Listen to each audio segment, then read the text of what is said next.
জুলাই সনদ যদি তোমরা না দিতে পারো তাহলে শেখ হাসিনাকে আবার সেই জায়গায় বসাই দাও, আর তার যে প্রশাসন যেভাবে সেট আপ ছিল ওইভাবে দাও, তারপরে জনগণ বুঝে নিবে কারে কি করবে। এই হলো আমার হুঁশিয়ারি বার্তা। সেন্ট্রি, ওকে হাজতে বন্দি করো।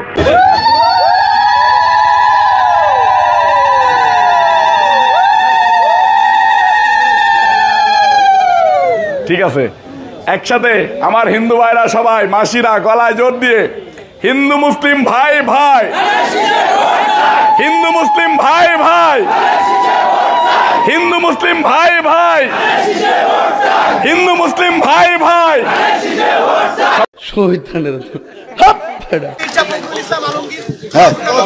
লাঞ্ছিত করা হয়, আমরা দেখেছি যে জামাতের কর্মীরা তাদেরকে প্রতিবাদ জানায়, বিএনপি নেতা কর্মীরা কি প্রতিবাদ জানিয়ে। আমরা তো দেখিনি যে উনাকে কেউ লাঞ্ছিত করেছে আর অন্য কোন রাজনৈতিক দল। এটা একটা বানানো কথা বিভিন্ন ইয়েতে ইউটিউবে মেক করছে। তো সুতরাং এই সমস্ত প্রশ্ন আপনি করবেন না। মির্জা ফখরুল ইসলাম আলমগীর এদেশের একজন বড় জাতীয় নেতা, তিনি প্রধান উপদেষ্টার সাথে জাতিসংঘের সভায় গিয়েছেন। এইগুলো এই সমস্ত বিতর্কমূলক কথা করছে, তার নামে বিভিন্ন অপপ্রচার আমরা কাল থেকে দেখছি, বিভিন্ন অপপ্রচারে লিপ্ত হয়েছে কিছু কিছু মিডিয়া। এটা সম্পূর্ণ মিথ্যা। বলো কি, তুমি সত্যি বলছো? হ্যাঁ, এমন একটা নির্বাচন আয়োজন করতে গিয়েছেন যেখানে আপনারা নির্বাচন বন্ধের ফাঁক ফোকর রেখেছেন। আমরা জানি।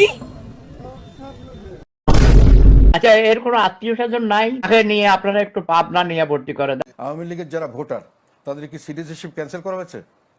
তাদের কি ভোটার তালিকায় নাম থাকবে না? তারা কি ভোট দিতে যেতে পারবে না? এরকম কি কোনো ডিক্লারেশন হয়েছে? তো তারা কোথাও ভোট দিবে?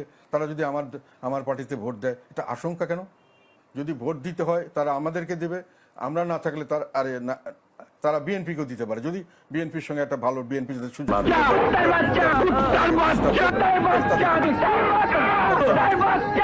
আমার কাম কাজের দরকার না, আমি কামের ডরে পাগল হয়েছি, কাম করে খাওয়াম না, বাংলা কথা শেষ। বাড়িতে কামের ডরে পাগলা হয়েছে? হ্যাঁ, কাম করে খাওয়াম না আমি, এর নাকি পাগলামি করে। হ্যাঁ, ডাইরেক্ট কথা যেটা এইটা। আমার কাম কাজের দরকার না, আমি কামের ডরে পাগল। বোকাচোদা কয় কি? এই সরকারের আমলে কেন, যখন হাসিনা নেই, আওয়ামী লীগের পুলিশ নেই, ছাত্রলীগ নেই, হেলমেটধারীরা নেই, তাহলে এই এক বছরে প্রায় দ্বিগুণ অপহরণ হয়েছে। প্রমাণ দাও। কেন আইন শৃঙ্খলা পরিস্থিতির অবনতি হবে, এটা তো জনগণ জানতে চায়। আপনাদের প্রতি এটা কি এতিমখানা নাকি যে আপনি সেখানে লোহার খাট দিবেন, আপনি সেখানে কি বলে যে খাওয়ার জন্য ডাইনিং টেবিল দেবেন? ইউনিভার্সিটির হলগুলোতে কি বলে যে খাট দিচ্ছে, লোহার খাট। তো ভাই, এটা কি দায়িত্ব নাকি কোন রাজনৈতিক সংগঠন বা ডাকসুর দায়িত্ব? আপনি ছাত্রদের দাবি দেওয়া নিয়ে ভাইস চ্যান্সেলরের সাথে বার্গেনিং করবেন, আন্দোলন করবেন। এখানে কি বলে যে বাসস্থানের সমস্যা আছে, ছাত্রদের থাকার কোনো পর্যাপ্ত নাই, খাট নাই, চুকি নাই, এটা ব্যবস্থা করতে পারে কি না? এটা হচ্ছে পার্টির তরফ থেকে প্রশাসনকে কিছু লোহার খাট 100 না 150 দেওয়া হচ্ছে। এটা তো একটা অদ্ভুত ব্যাপার। এটা তো এই জিনিসটাই হচ্ছে যে স্টেটের যে একটা আইনগত ভিত্তি আছে, রাষ্ট্র যেভাবে গড়ে ওঠে, এটা তো রাষ্ট্রের বিরুদ্ধে একটা কাজ। Control control. খাবারটা শেষ হলে আমরা খাবো। এই যে আমাদের সেই ভাইরাল কাকা মিজান ভাই। কাকা, আপনি কেমন আছেন? ভালো। আপনি ভালো আছেন তো? হ্যাঁ, ভালো। আপনার হোটেল কেমন চলে এখন? ভালো। আমরা এই গুন্ডার রাজনীতি আমরা ভারতে পাঠিয়ে দিয়েছি। এখন এই রুমিন ফারহানারা যদি সেটি আবার বাংলাদেশে রিহ্যাবিলিটেট করতে চায়, তাহলে হাসিনার প্রতি তাদের যে আন্তরিকতা, তাহলে হাসিনা যেখানে আছে তাদেরকেও সেখানে চলে যেতে হবে। উপরে আল্লাহ নিচে জমিন, কথা সত্যি। বিসনায় মতি বুঝছেন, কবিরাজের কাছে গেছি, কবিরাজ কইছে যে তোমার যার গু আর যে মুটটা, হ্যাঁ, এটা যদি তুমি মিক্সার করে দুই একজন বয়স্ক মানুষকে হুঙ্গাইয়া পারো, তাহলে তোমার এই রোগ কাইটা দেবো। দেখেন একটু, দেখেন আর দিয়ে লাইলেন তো।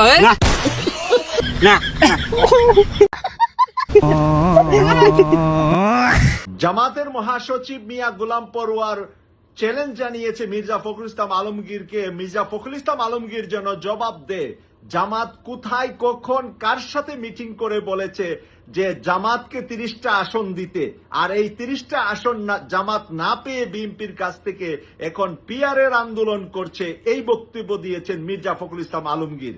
আর মির্জা ফখরুল ইসলাম আলমগীরকে এখন মানুষ বুইরা খাটাস মনে করে, রাজনীতিতে বুইরা খাটাস হয়ে গেছে। এই খাটাস এখন রিটায়ার্ড করা দরকার। এই খাটাস রিটায়ার্ড না করলে নিউ ইয়র্কে যেরকম অপমানিত হয়েছে সারা বাংলাদেশে সে অপমানিত হবে। তার কোনো জায়গায় প্রটোকল বিএনপির নেতাকর্মীরা দিচ্ছেন না। বিএনপির নেতাকর্মীরা যেভাবে তাকে প্রটোকল দেওয়া দরকার ছিল আমরা নিউ ইয়র্কে সেভাবে দিতে দেখি নাই, বরঞ্চ জামাত শিবিরের লোকেরাই তাকে প্রটোকল দিয়েছে, সেটাই দেশবাসী জনগণ দেখেছে। কত বিশ্রী বোকা দিছে আমি নাকি ভারতীয় বেশ্যার ছেলে।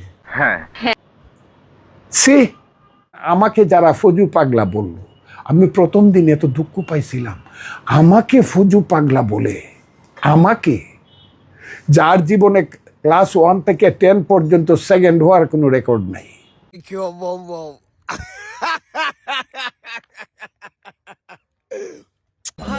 মানুষ গেছে ময়ূর গেছে ঘর পড়ার মধ্যে আলু পোড়া দিতে, মানে হাসিনের ফিরিয়ে আনবে। হাসিনে তোর জায়গা মতো ঢুকাই দেওয়া দরকার ছিল সাথে সাথে। আমার অনেকে বলে আমি নাকি জামাতের আমির। জামাত আমার কথা শুনলে ওই পিআর সিস্টেম নিয়ে হাউকাউ করতো নাকি? আমি তো পিআর সিস্টেমের পক্ষে না, বিরুদ্ধে। আমি রাজনীতিতে কোনো দলকে এককভাবে সাপোর্ট করি না। আমি রাজনীতি দলের চাকর বাকর না। পলিটিক্স একটা জার্নি।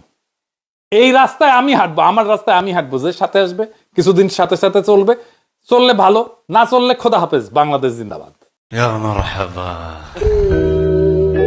এই যে বেকার ভাইরা আছেন, যুবক ভাইরা আছেন, বেকারের খুবই সমস্যা। বাংলাদেশের সবচেয়ে বড় সমস্যা কি? বেকারত্ব সমস্যা।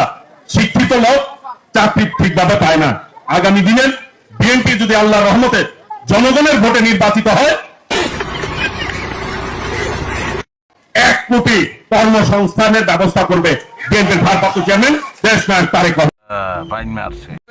তাদের কাছে পৌঁছায় বুঝাতে পারেন যে আমরা আসলে বিএনপি কাছে আপনারা নিরাপদ, তাহলেই আপনাদের কাছে যাবে, তাহলে কেন যাবে? এখন কি হচ্ছে, আমাদের দিকে নিরাপত্তা তো দূরের কথা দিয়া, তারা আমাদের দিকে তো নিরাপত্তাহীনতায় ভুগতেছে সব জায়গায়, নাকি? বিভিন্ন জায়গায় সাধারণ মানুষ কিন্তু মুখ ফুরাই গেছে, কোন রকম সুযোগ নেই এখানে। নিজেরা টেন্ডারবাজি, সাদাবাজি, এইটা করার টোটালি বন্ধ। আগেও বলেছি, এখনো বলতেছি, সামান্য গুটি দশেক শিমুলিয়ার 10-12 জন লোকের কারণে শিমুলিয়ার 15-16 হাজার ভোট অন্য থেকে চলে যাবে, এটা আমি চাই না।